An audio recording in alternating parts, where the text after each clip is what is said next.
दोस्तों, जिसने भी ये कहा था कि डफर्स ही होते हैं, पिछले 4 दिन में अ, लंदन की रॉयल हाई कोर्ट में एक डफर ने साबित कर दिया कि वो अकेले डफर नहीं है, बल्कि उनके साथ जितना पूरा इदारा है वो भी सब डफर है।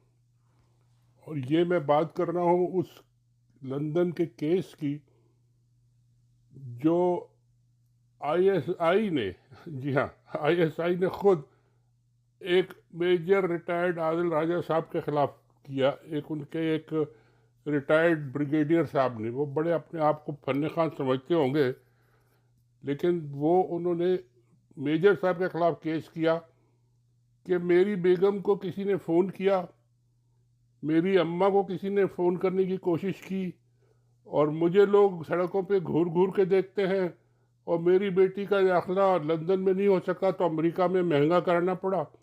इसलिए आदिल राजा साहब उनको 50,000 पाउंड, पता नहीं कितने करोड़ बनते हैं, वो अदालत गए कि जी वो पैसे दें। और जाके उन्होंने ये केस कर दिया। जब वो ब्रिगेडियर थे आईएसआई में सर्विंग, तो जाहिर है इजाज़त उन्होंने ली होगी। अपने सारे जो जनरल जो बैठे थे, कर्नल नहीं, जनरल जो मेजर जनरल जो लेफ्टिनेंट आर्मी चीफ, और सबसे इजाज़त लेके वो लंदन की रॉयल यानी शाहाना हाई कोर्ट में वो गए, और वहाँ जाके उन्होंने केस फरमा दिया। वो 2 साल तक केस चलता रहा। आदिल राजा साहब ने हिम्मत की, वो भागे नहीं। उन्होंने कहा मैं लड़ूंगा। बाकी कुछ लोग और भी थे, वो उन्होंने कहा हम नहीं लड़ते। तो आदिल राजा साहब ने जनाब वो लड़ा, और वो केस फिर आ गया ट्रायल पे कि अब इसका अदालत में आ जाए सारे अपने अपने सबूत और वो लेके और साबित करें। तो जनाब पहले सबसे आए, बयान बयान सबने दाखिल कर दिए कि जी ये है वो है। आदिल राजा साहब ने भी पूरे लंबे चौड़े कर दिए। मैं भी एक गवाह बन गया, तो मैंने भी कर दिया, और भी एक दो दोस्त उन्होंने भी कर दिए, शहजाद अकबर साहब, मेजर कर्नल अकबर साहब। तो ये जब केस चला तो पता ये चला कि जी वो डफर साहब जो हैं, ब्रिगेडियर साहब, उनके पास तो कोई सबूत ही नहीं है। उनसे अदालत ने पूछा कि जी आपने क्या नुकसान, आपको क्या हुआ, आपकी बेगम को किसी ने फ़ोन कर दिया तो आपको क्या नुकसान हुआ, आपकी बेटी का यहाँ दाखिला नहीं हुआ तो अमेरिका में आपको कुछ पैसे ज़्यादा देने पड़े तो ये नुकसान हुआ आपका, और आपको लोग घूर के देखते हैं। तो अब तो जब आपने यहाँ केस कर दिया, सारी दुनिया में ये केस चलेगा, देखेंगे तो अब तो दुनिया में जहाँ भी आप जाएंगे वहाँ आपको लोग घूर के नहीं देखेंगे, बल्कि अंडे टमाटर और जूते बूते शायद कोई इस्तेमाल ना करना शुरू कर दे। तो उन्होंने कहा नहीं जी मैं तो केस करूँगा, और आके खड़े हो गए अदालत में, वो बैठ गए अकेले, कोई गवाह नहीं लाए, कुछ नहीं, एक बयान दे दिया। कुरान शरीफ पे हलफ भी नहीं उठाया कि मैं सच बोल रहा हूँ, ये भी उन्होंने कर दिया।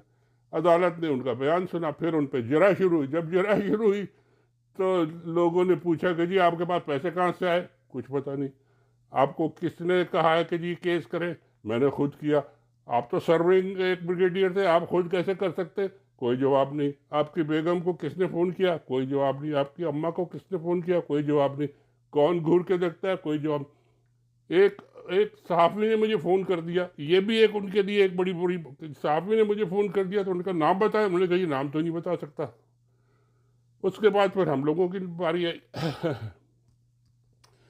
सब ने उनकी ऐसी धुलाई की, और बजाय उनकी धुलाई करने के 4 दिन आईएसआई की ऐसी धुलाई हुई कि सालों वो याद रखेंगे। इतने करोड़ों रुपए खर्च करके भी कोई इस तरह की धुलाई उनकी नहीं कर सकता था, जिस तरह के 3-4 गवाहों ने उनकी धुलाई कर दी। और ये सारा साबित कर दिया कि जी अरशद शरीफ का केस भी आईएसआई इन्वॉल्व थी उसमें, और जो रिगिंग हो रही है, जो कत्ल वगारत हो रहा है, जो सारा पाकिस्तान का इन्होंने मलिया मेड कर दिया है, उसमें आईएसआई इन्वॉल्व है। और ये सेक्टर कमांडर साहब भी इन्वॉल्व थे, और इनके साथ कई और इन्वॉल्व थे। और सब हैरान रह गए कि जी ये क्या हुआ, केस का मतलब क्या हुआ। अब जजमेंट तो वो आ जाएगा, कोई भी जजमेंट आएगा कि जी इनको दे दें 2-4 हज़ार, कुछ इधर उधर दे दें। लेकिन जो 4 दिन आईएसआई की इन्होंने पतलून दुनिया के सामने उतारी है, और इनकी वजह से उतरी है, और जिन लोगों ने ये फैसला किया था उनकी वजह से उतरी है, वो अब कौम को और जब जो भी अब नई लीडरशिप आएगी उन सबको जवाब दे कि जी ये इन्होंने क्यों किया और इसका इनको क्या फ़ायदा हुआ। इसमें मज़ीद और बात करेंगे, ये क्योंकि काफ़ी लंबी हो रही है, ये अभी बातचीत इस पे और चलेगी। और ये इंतहाई शर्मनाक केस था जो इन्होंने किया, और साबित किया कि जी डफर हमेशा डफर ही होते हैं, चाहे वो सर्विंग हो चाहे रिटायर्ड हो। शुक्रिया।